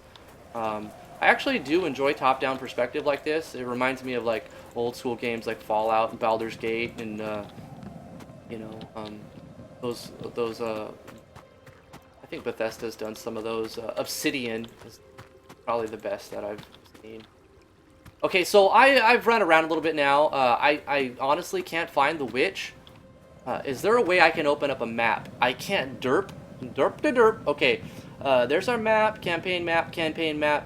There it is. There she is. I have to cross the bridge. So this wasn't the end of the map. I just have to find the bridge. And then there's also the witch's hut. Okay, so let's go south now that I know where to go. All right. And let's go down this bridge. Also, I guess running around exploring wasn't a total waste because we've got all kinds of loot. All this extra loot is probably going to come in handy at some point. When it comes to building a ship, when it comes to like upgrading stuff, I'm going to want to have all of that stuff. Let's cross this bridge. Let's go see the old witch.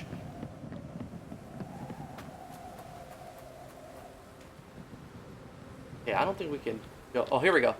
Go here. The pathfinding seems to be really good. Roskavath Black. Oh, the character art is also very nice. I like this art style. I like the portraits so far. The witch's apprentice is tending the candles outside the old tree. She stands when she sees you, squinting through damp locks of raven black hair that droop in front of her face. Roskva. I'm sorry, I know I'm butchering these names. Please forgive me. Why are you here? I'm the Thegn. I go wherever I please. Don't talk to me like that. I'm here to see Hulda. I think the first is probably right, you know. Jacopo never came out here. That's all I meant by it.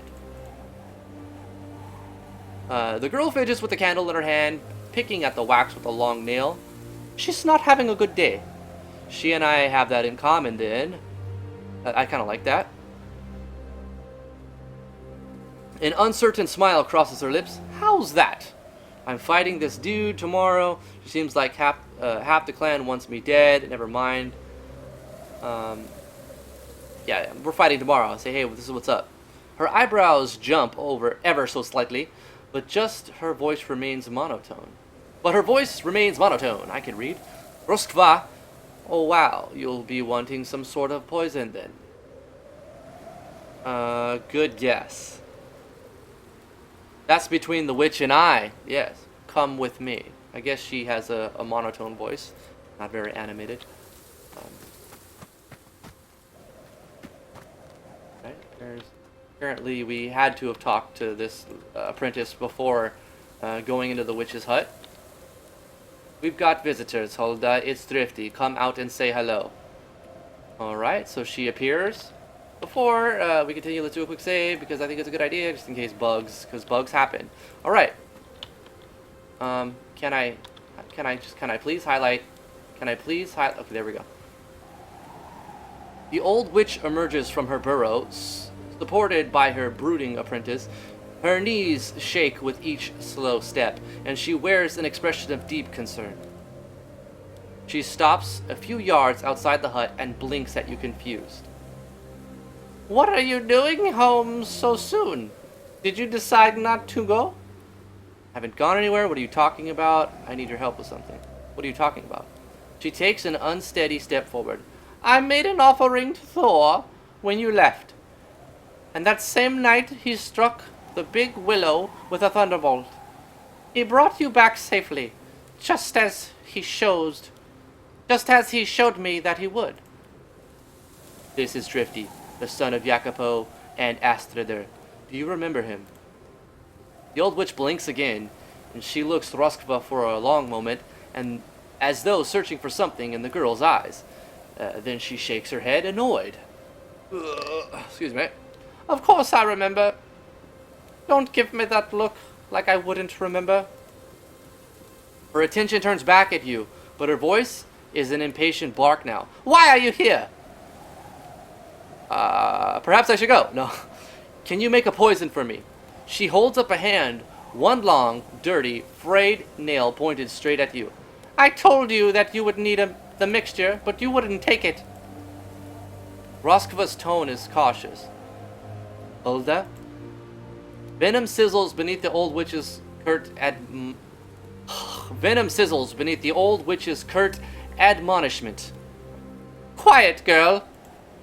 For a long moment, nobody speaks. Hulda's eyes bore into you long past the point of discomfort. Then they seem to glaze over. I need you to make me a poison. Not going to insult her. Her eyes wander aimlessly. Of course I'll help you. I always do what I can for you. Last time I gave a good fat rabbit to Thor, that he might watch over you on your journey. That very night the big willow was struck by a thunder... You said that already. The apprentice tugs gently at the crone's arm. You already said that, Hulda. The old woman grabs Roscoe's hand and digs her nails into the underside of the girl's wrist. Roscoe winces visibly. Don't lie, useless cow. I know what I said. I'm not an idiot. You're not well today. Your memory... The old hag screams so spittle flies from her mouth. Okay, I think I said that. The old hag screams so spittle flies from her mouth. Get out of here! Go! I don't want to see you here again. Don't you ever come back, you lying goat! Roskva sighs, defeated, and walks away. On her way past you, she pauses and mumbles so only you can hear. That's the third time she's banished me forever. She'll call me back when she wets her bed again. Hulda stares after her apprentice through narrow eyes as she leaves. She can talk to her however the hell she wants. I don't care. I need help with the duel. Perhaps... No, I need help with the duel. Lady, get to... This is the reason why I'm here. The crone grumbles. She sways slightly now that she no longer has Roskva to support her. Don't waste my time. Just tell me what you want so I can be rid of you. I need a poison to weaken a man in combat. I offered you a poison. You wouldn't take it. It's gone now. Doesn't keep that long. I have to make a new batch. It'll take at least 2 days. Oh, well, for fuck's sake. I think we're done here. I hope you get well. Ugh, you're out of your mind. It's clear I'll get no help from you. Hulda shouts after you as you leave. There's nothing wrong with me. It's just that evil girl. Fine, get out of here. Don't you ever come back. She is clearly mad. She is insane. She's completely lost her wits. And she was absolutely no help at all. What a waste of time. I'm sure that had some impact on the story. I don't know if I want to go up that direction. Probably going to get stuck somewhere, so... Maybe not, but still. Okay, we got another option here. We're going to do continuous saving. And see, I would really like... Oh, that does say game saved successfully. Okay, so that does show something. A little pop-up, or maybe something a little more visible, and an audio notification I would like better. Roscoe's voice is a timid mumble when you find her again. I'm sorry you had to see her this way. She's just having a bad day. You don't have to apologize. That's just great. I have half the clan against me, and the witch has lost her mind. I'll just have to fight. Ask for fair and square.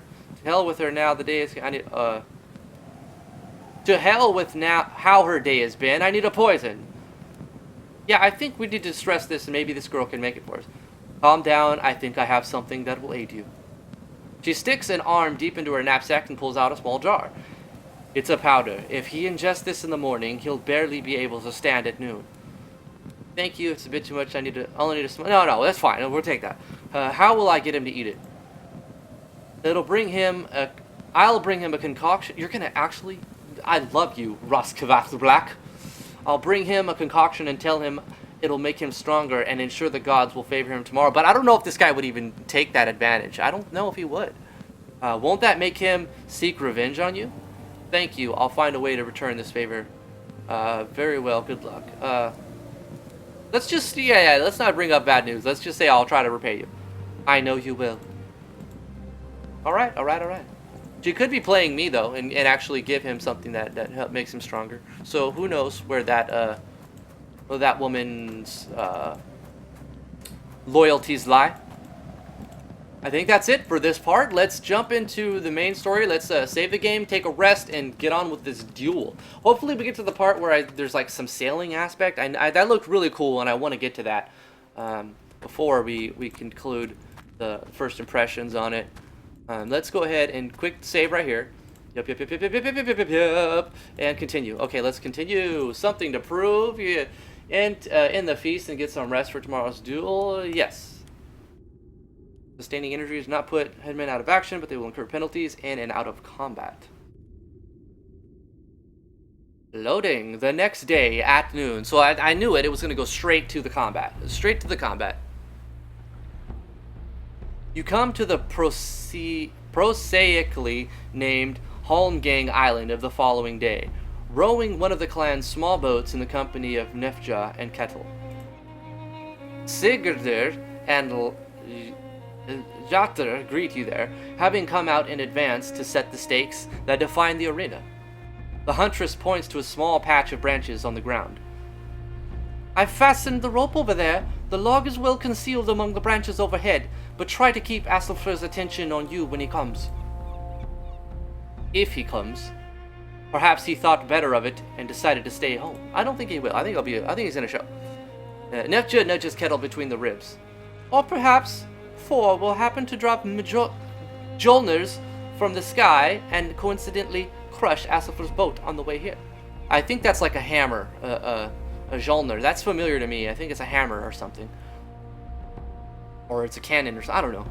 He better show up or I'll be rowing back and haul him out over myself. If he doesn't show up, I'll have to exile him from the clan. I hope he does forfeit. I don't want to fight a clansman. You know what? Let's just say that, even though I know we need to kill him. Nefja twists her face into a displeased... Oh, she did not like that. She wanted me to kill him and be angry about it and kill this good... Don't be like that. He challenged your honor. It's your duty to face him in this duel. Alright, so apparently we lost some sort of reputation with her. So I probably should have just said something else. Your challenger arrives, and a short time later, accompanied by 2 other young men from his side of the family. The same companions he sat with at your feast.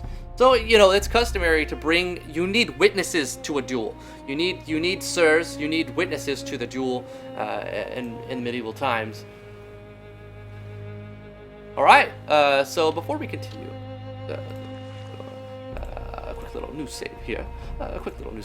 Okay, Aslofr Grimvardarson, son. Aslofr looks dizzy and weary. Ah, the poison is taking effect. Very good call, very cool. He has dark rings under his eyes. He doesn't even look at you as he walks into the ring. His voice is a hoarse bark. I'm here to fight you, as agreed. Are you ready? Nefja addresses you, but keeps her eyes on Aslofr as she speaks. Drifty, I volunteer to fight in your place. Oh, come on, bitch. Face Aslofr in the ring. Your offer humbles me, but this is my fight. Face him in the ring. No, I'm looking forward to teaching him a lesson. Let her fight for you. I trust you with my honor. Make me proud. No, I'm gonna say this is my fight. I understand, Drifty. Good luck. You walk into the ring opposite of Aslofr, and Sigurdur motions to your opponent. As the challenger in this dispute, it falls on you to recite the rules of the duel. Aslofr clears his throat and impatiently recites the clan's traditional rules for a single combat. I, Aslofr, son of Grimvader, have challenged Drifty, son of Jacopo, for the right to rule our clan. The winner shall sit as Thegn of Skridjern and reside in its longhouse. He shall receive no other reward beyond this. Should he survive, he who is defeated may swear fealty to the winner, or his life is forfeit. If either of us falls in the duel, their body shall be buried here. All weapons are permitted. The duel will end when either warrior is dead or incapable of continuing to fight. He gives a final respectful nod and brandishes his weapon. Aslofr, as the challenged, the first strike is yours to make. So, like, he challenged me, so I get to swing first. Okay. Let's. Oh, wait. Oh, there's a trap there. There's a trap. I'm pretty sure he'll come right at me, right? So if we say ready, we're going to like stand our ground and automatically attack the first enemy that enters our range. So if we do this, what does this one do? No, we're going to do this because we're going to wait for him to walk into the trap and then swing at him. Even if he doesn't walk into the trap, we're going to get a swing on him. So we're going to do ready. Yeah. And since we only have one character, we're going to end our turn. He fell into the trap. He got netted. And don't we get an attack? Doesn't we get a swing? How come we didn't swing? Whatever. Hook and slash, full action. Use the offhand weapon to pull the weapon. We're going to do that. Yeah, baby. Boom, let's take off your shield. And blocking. Excuse me. An attack which is blocked when this happens, instead of dealing damage to the target, their shield absorb. That's what the blue thing is. That's their shield. All right. The better their shield, the more melee damage it can absorb. Absorption is indicated by the blue bar above the yellow hit points bar. Ranged attacks cannot damage a shield. Blocking. When a shield absorption reaches 0, it will no longer absorb any damage. Like a character's hit points, the shield will automatically the shield's hit points are automatically restored at the end of combat and can be used again for the next fight. All right. So it's like it's literally a shield bar. He's got a little bit of shield points left. I don't think that's gonna matter. So he's gonna probably spend this turn getting out of the So he spent this turn getting the net off of him that bought us an extra round. Let's just attack him. Suck it. He blocked it for 40. He only had a little bit of shield, but that was enough to take the whole freaking thing. That's not cool. I should have did this hook and slash, because we would have moved his shield, took off his shield, and got a hit. All right, well, lessons learned. All right, we know next time.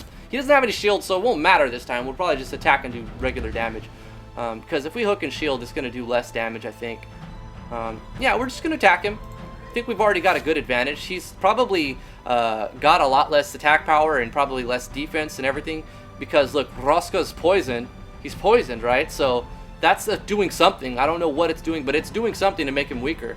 Probably reduces max HP by a lot or something. Okay, and yeah, we'll just leave it there. Let him take a swing, and now we finish him. At least I lived with honor. Accept. All right, that was pretty good.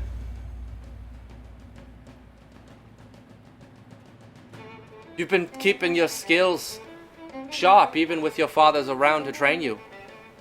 He trained us both, but what do you even have against him? I could beat you blindfolded, so should we gloat? I accidentally right-clicked. I'm glad that didn't automatically select something. How are you feeling, Asper? Bowels doing all right? Drink something you shouldn't have? We don't want to incriminate ourselves, right? Less talk, more fighting. Let's just say he trained us both. What do you have against him? He was a great warrior, and like everyone else, I respected him for that. But if the king should raise the Langdanger army tomorrow, how many able-bodied warriors could our clan muster? A dozen? Half the women in the clan are widows, and Jacopo's foolhardy expeditions are the cause of it. He just changed his accent again, why not? He bangs his weapon against his second shield and gives you a somber nod. Oh, shit! Wait, what? Okay, alright. So we beat him, and now he's gonna try to kill us? We won the duel, did we not? Okay, here's what we're gonna do. Hook and slash. Activate hook and slash. We got a oh, and a critical. That was nasty. That was a nasty hit. I'm feeling confident about this fight. Let's go ahead and end up. Wait. What's this? No. Just end the turn. Come on. Don't make me move. There you go. Stunned? What? Is he going to get another turn? What? Do I have to spend my turn to get up?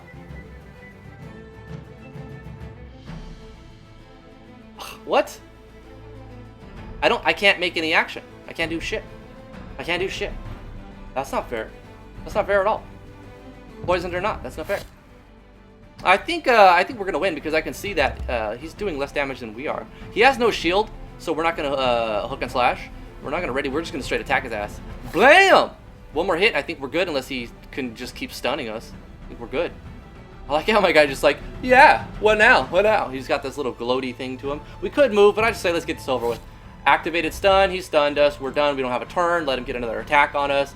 All right, do it. Activated brace, so he gets his shield back. That's okay. We're going to hook and slash this biatch. Take your shield down and take you down. Sucker. A good death. A warrior's death. So he keeps dying. Can we kill this guy already? Why he keeps getting back up?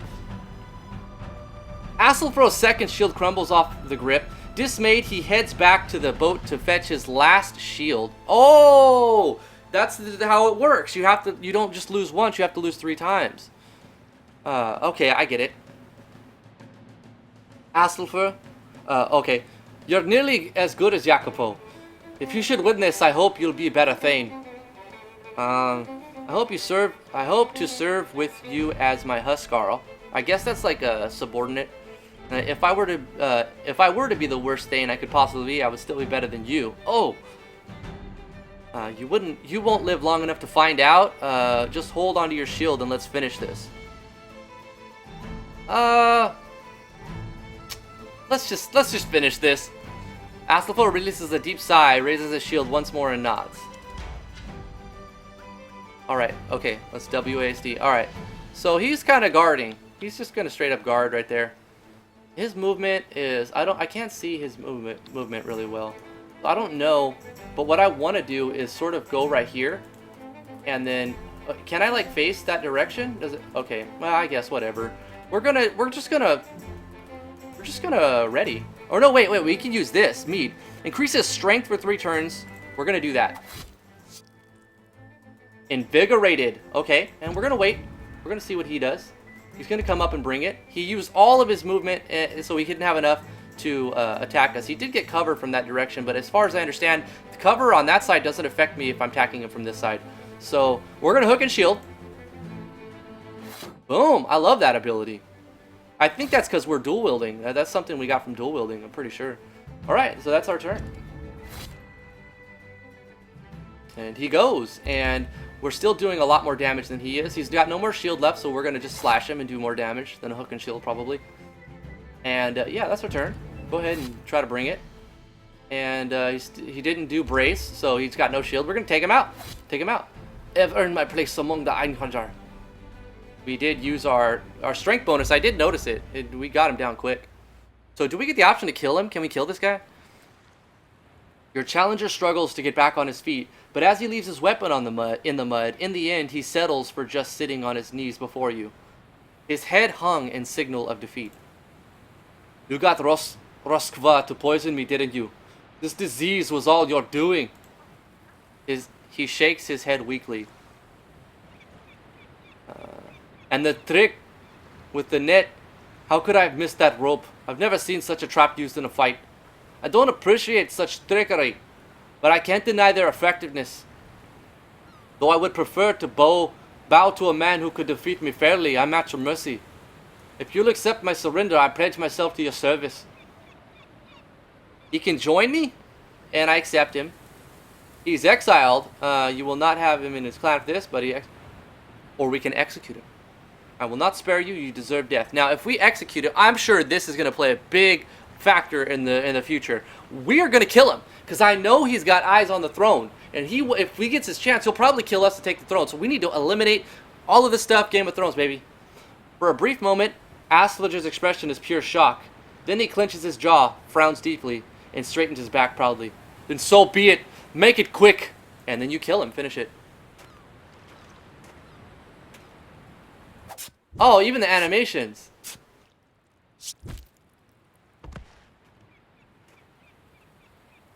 In one swift motion, well, it's probably like 3 or 4 swift motions, you produce your knife and drive it into Astelfler's chest. He makes no attempt to stop you. He sputters as the air is driven from his lungs and his eyes go wide. Astelfor remains upright for a long moment. Then he sways and collapses. A small pool of blood mixes with the mud. Whoa! Neflja joined us. Kettle has joined us. And he would have joined us too. But I don't know. I don't know. I'm not going to change my decision. I like my decision. But I'm going to save that decision. Alright, can we loot him? I'm pretty sure we can loot him, right? Can we loot him? Can you guys move? Is my followers, are they stuck there? Do they not move? I want to see if I can loot him. I don't know, maybe not. What do these guys say? I wish you hadn't executed him. Start by rule, spilling blood. Clansmen cannot bode well for the future of the clan. He made some bad choices, but he didn't deserve this. So apparently, people are pretty pissed at me for killing him after he had been defeated. Thing is, I didn't want him getting back at the witch, right? For poisoning, and I didn't want him to backstab me at some point that was opportune for him. So I'm just looking out for number one here. I think if you're going to be ruler, you have to be willing to do those sort of things. It's not nice, it's not friendly, but it's what's necessary to be in charge. I feel like that was the right decision. Okay, I guess that's all we can really do. We can't do anything else. Let's just go ahead and take on to the... Please let me get to the next part where it looks so cool, like using your boat and like... There's like another game inside this game, guys, that we haven't even seen yet. I just want to get to it. It looks really, really cool.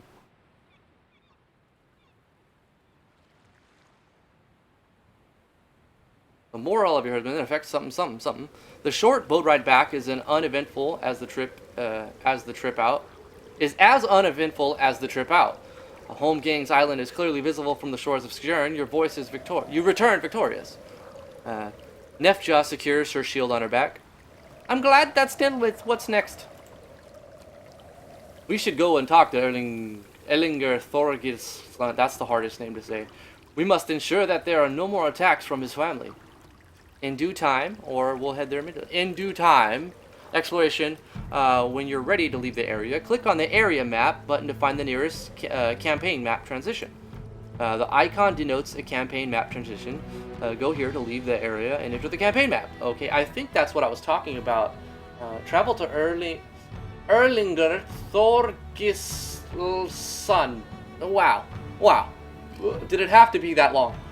Travel to his farm. That's our quest that we need to do. Well, apparently we could run around on this map, but I think we've pretty much done everything right?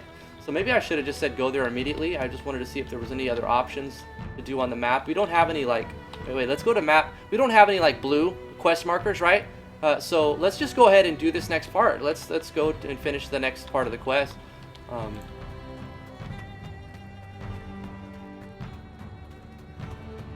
I'm sure we could talk with people, and most of them will probably be like one-line dialogue, but let's just... I want to get to the sailing part. It looked cool.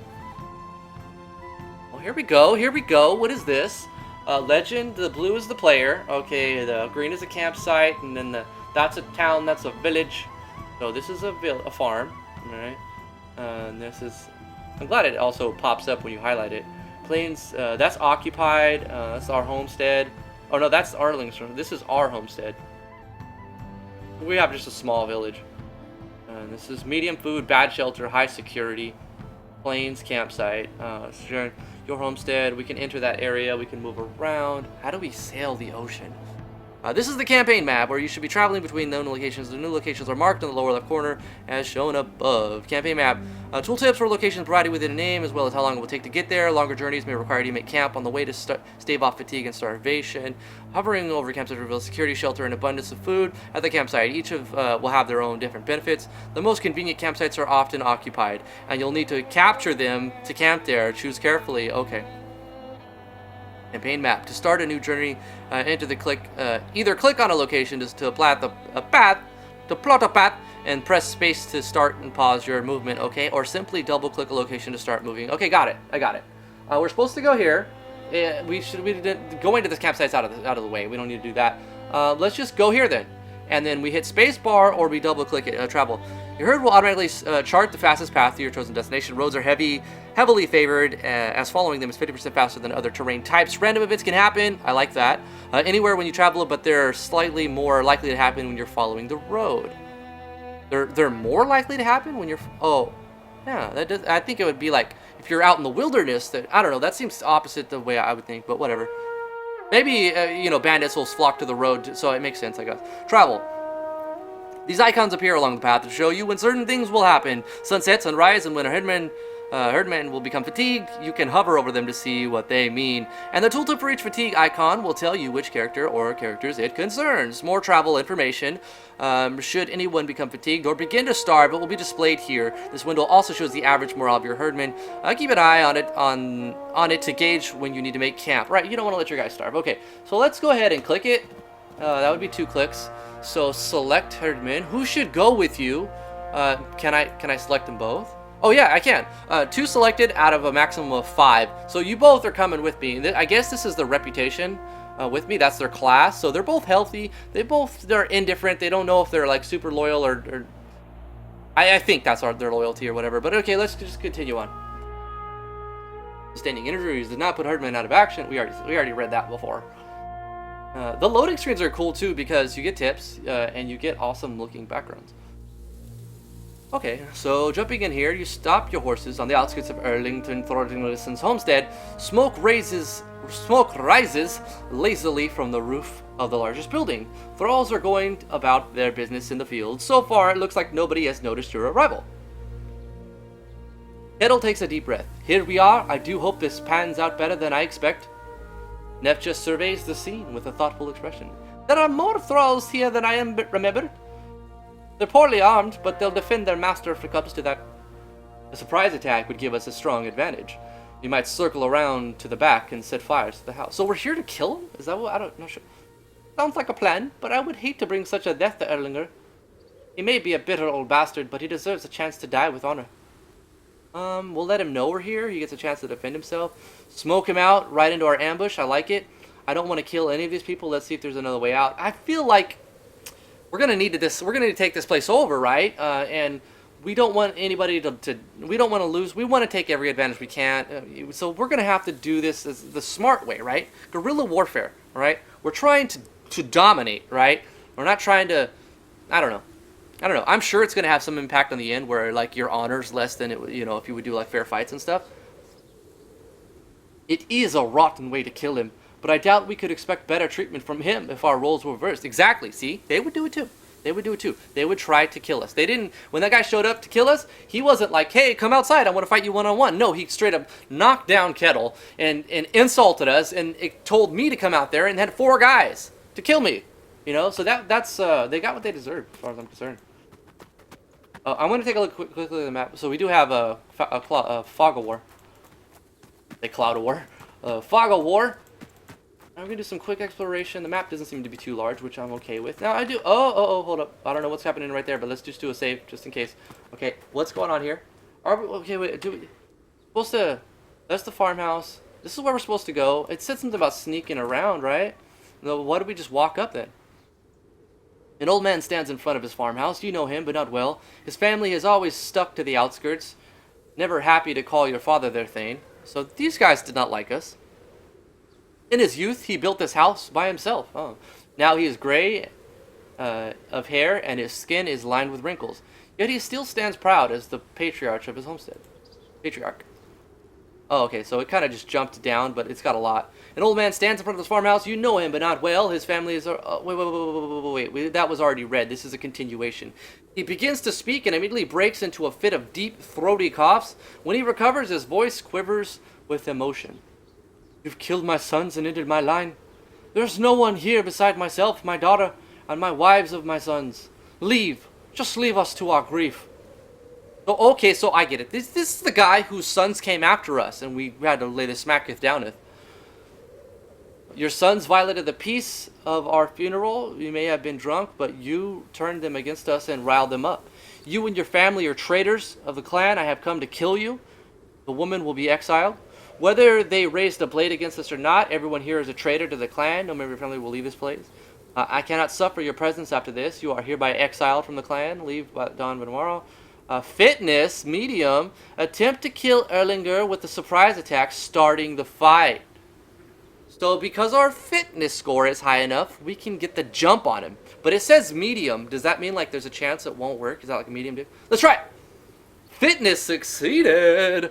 You take a few steps toward Erlinger as though you wish to speak in confidentially. Confidentially. Okay. The old man subconsciously leans back as you close the distance, perhaps sensing an ulterior motive. So he's sort of like, and then, blam! Suck it, Erlinger, Olderson. Your name's too long. Yep. That was for disrespecting my father's funeral. Before he has time to react, you pull out your knife from its sheath and drive it into the old patriarch's stomach in one swift motion. His eyes are shut in pain, and though clenched teeth, he grasps his final impotent words. Spare the women, I beg you.